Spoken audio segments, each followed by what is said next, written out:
እኔ ግን በጣም አዝናለሁ። አልችልም። እራት ብቻ እኮ ነው። አልችልም አልኩህ እኮ። በነገራችን ላይ ኤርሚያስ ወይዘሮ ዝናሽን ለመደብደብ ቤታችን ድረስ መጥቶ ነበር። ምን? ያው ለባለፈው ብድር መልሻለሁ ለማለት ያክል። ይሄ ደፋር ወይዘሮ ዝናሽ ላይ እጁን ሲያነሳ እኔና ናሆም ደህና አድርገን ደበደብነው። ማለት እሱ ብቻውን ነው ለሁለት የደበደባችሁት? አዎ። ምን ነው? አይ ምንም። በቃ ተው። እኔ ስለሱ እንደዛ ማለት አልፈልግም። እሱን ተይውና የእራቱን ጉዳይ እንዴት አደረግሽ? እንዴ አንተ ልጅ አመረርክ እንዴ? ከፈለግሽ እዚህ ድረስ መጥቼ በክብር ልወስድሽ እችላለሁ። መቼም ሞት ይውሰድህ አልልህም። ምን አይነት ፈጣጣ ነው? መገናኘት ፈልጌ እኮ ነው፣ ለማውራት ብቻ። ደግሞ ታውቂያለሽ ከክፍለ ሀገር በቅርቡ ነው የመጣሁት። እና ከማን ጋር ልቀጥል ነው? ናሆምም እኮ ያቺ ምስኪን ምናምን እያለ ነበር። ለማንኛውም የኑሐሚን ጉዳይ ሌላ ጊዜ ይደርሳል። አሁን ግን ያቺ የተረገመች ሴትዮ ጋር ሄጄ የእጇን ዋጋ መስጠት አለብኝ። የልጄን በቀል መበቀል አለብኝ። ምን እያልክ ነው ኤርሚ?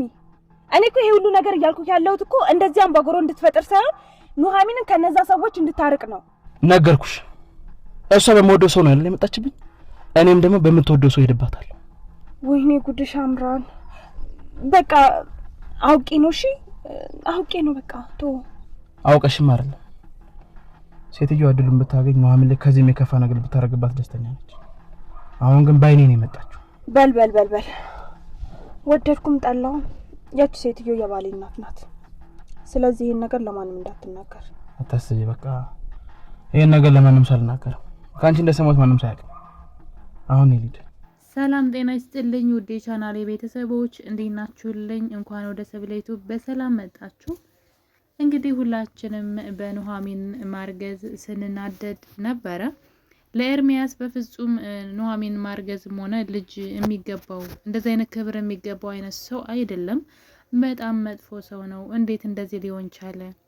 ልክ ነው ወይ እያልን እንግዲህ ብዙዎቻችን በቪዲዮም በኮሜንትም ስንል ነበረ። የምርም ትንሽ ፍትሃዊ ያልሆነ ነው። ምንም ስሜት የማይሰጥ ኤርሚያስ ማለት ገንዘብን የሚያሳድድ አይነት ሰው ነው። የፍቅር ሰው አይደለም። ምናልባት ኑሐሚን ቆንጆ ስለሆነች አስተዋይ ሴት ስለሆነች ትንሽ ገዝታው እንደው ለመረጋጋት ሞክሮ ካልሆነ በስተቀር ሴቶችን በማሳደድ ገንዘብን በማሳደድ ህይወቱን የሚመራ ሰው ነው። ስራ የሚባል ነገር የማይወድ ሰው፣ ከዛ ደግሞ በሴቶች ገንዘብ ጡንቻውን አጠንክሮ ሰዎችን መደባደብ በጉልበቱ እንደዛ አይነት ሰው ነውና ለኑሐሚን እንዴት በቃ እንደዚህ ይገባዋል ወይ እንደዚህ አይነት ክብር? ምክንያቱም በጣም ብዙ ሴቶች ልጆች ሁሉ አሉት እኮ ክዶ ነውና በጣም አዝነን ነበረ። ምን አስቦ ነው ደራሲው ኑሐሚን ለሱ ልጅ 2 ጊዜ ነው የተበደለችው? አንደኛ ጥሩ አባት መሆን ለማይችል ሰው እንደዚህ አይነት ክብር አይገባውም። ሁለተኛ ደግሞ ክብሯን አታለች። ከሱ ጋር ያገባኛል አብረን እንቀጥላለን ብላ ያደረገችው ነገር በጣም ይቆጫታልና ፍትሃዊ አይደለም እያልን ነበረ።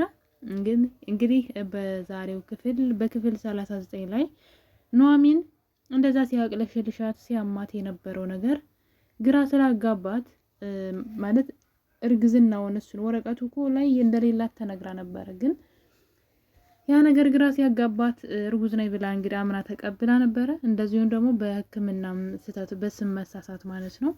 እና እንግዲህ ኑሐሚን ራሷን እርጉዝ ነኝ ብላ አሳምና ተቀምጣ ነበር። ሁሉም ሰው እርግዝናዋን አምኖ ተቀብሎ እያለ እየቆየ ግን ያ የሚያማትና የእርግዝናው ስሜት ዝም ብሎ ይጠፋ ጀመረ።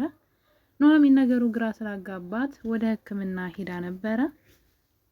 ነገር ግን በፍጹም እርጉዝ አይደለሽም፣ የተሳሳተ መረጃ የስም መመሳሰል ነው ብለው እንግዲህ ወሽመጣችን ቁርጥ አድርገውታል ማለት ነው። ያው ደስ የሚል ነው፣ ግን እውነት ለመናገር እንደዚህ ነው መሆን ያለበት። ሲጀመርም መሆን የለበትም። ከኤርሚያስ 2 ጊዜ ለሷ ጉዴት 2 ጊዜ መበደል ነው የሚሆንባትና እንግዲህ የኑሐሚን እርግዝና ውሸቱ ሆኗል። ይሄ በጣም ደስ ይላል። በተለይ ለኤርሚያስ ይሄን ነገር ሲሰማ በኑሐሚን ዘንድ ምንም አይነት ቦታ የለውም። ምናልባት ልጅ ቢኖራቸው በልጅ ስበብ ስታየው ሁሌ በሰራው ስራ ትናደድበት ነበረ።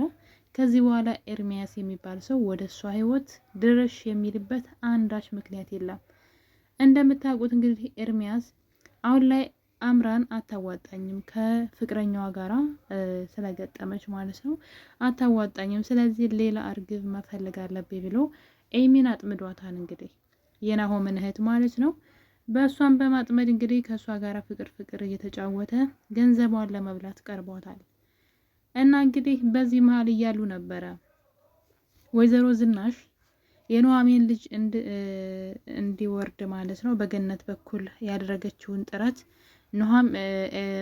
የኑሐሚን ልጅ እንዲሞት ማለት ነው ያደረገችውን ነገር ኤርሚያስ ሰምቷል። እሱን ደግሞ የተናገረችው አምራን ናት። እንግዲህ አምራን ሁሉ ነገር ሄዳ የምትነግረው ለኤርሚያስ ኑሐሚንን ሰብስቦ ይዞ ይገላግለኛል ከባሌታ ያርቅልኛል ብላ ስለምታስብ ነው። ናሆም እንደማያፈቅራትና አሁንም ድረስ እንደምትጠራጠረው እንደምትፈራው የሆነ ቀን ትቶኝ ይሄዳል ብላ ስለምትፈራ አምራን ባገኘችው አጋጣሚ ሁለቱ ተራርቀው እንዲኖሩ ትፈልጋለች። እናም መጀመሪያ እርግዝናዋንም በመናገር የሚወስዳትና ከዛ ቤት የሚያስወጣት መስሏን ነበር።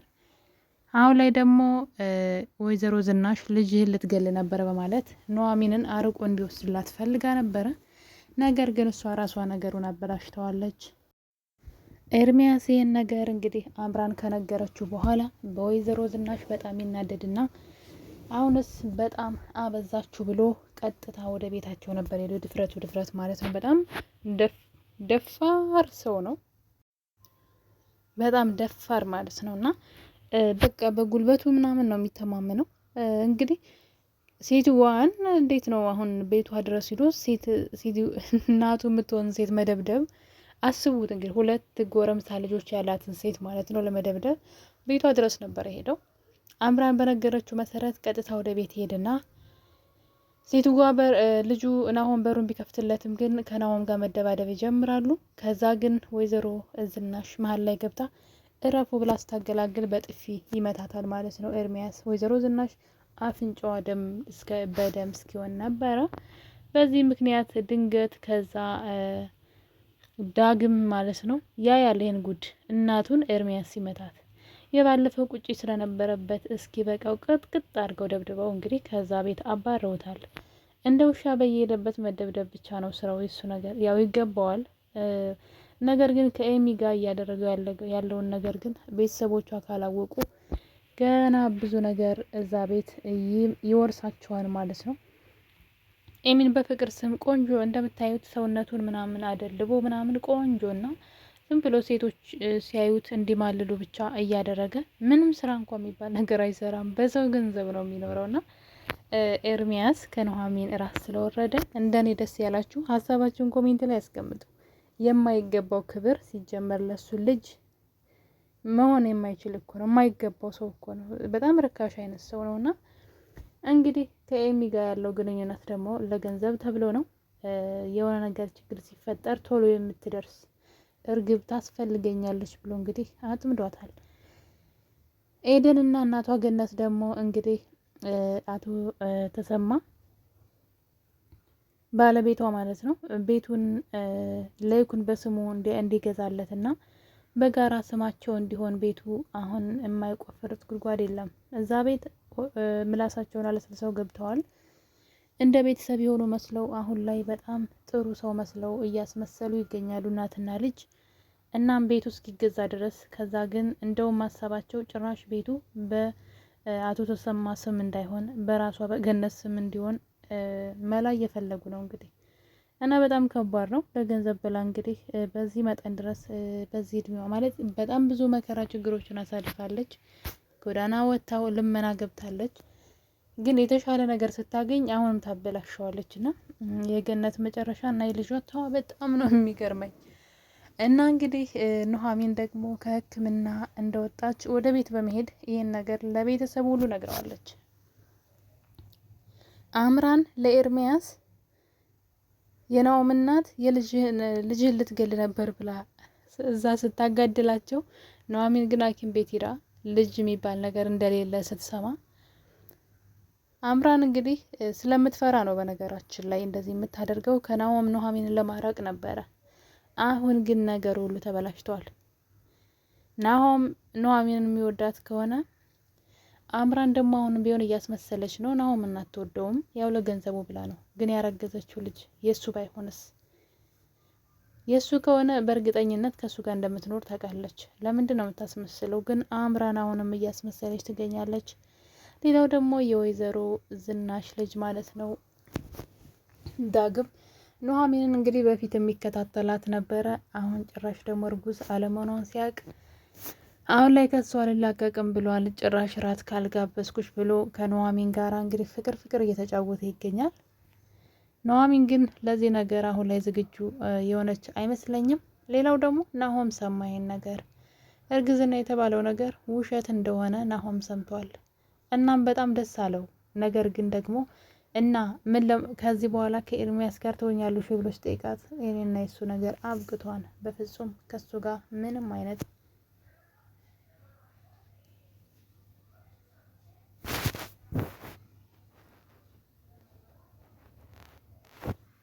የሚያገናኘኝም ሆነ የሚያነካካኝ ነገር የለም ጨርሻለሁ ስትለው ናሆም እንግዲህ በጣም ደስ ብሎታል።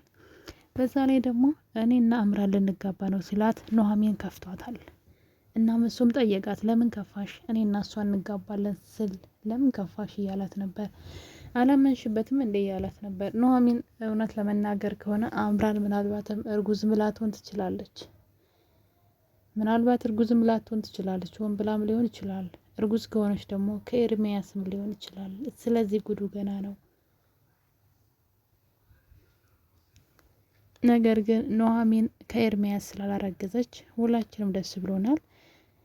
እንግዲህ ዳይሬክተሩ የእኛን ኮሜንት እንደሚያይ የኦዲየንስን ኮሜንት እንደሚያነብ በዚህ ማወቅ እንችላለን። እና እናመሰግናለን ኑሐሚን ድራማ ደራሲዎች ማለት ነው ሀሳቡን ስለቀየራችሁት።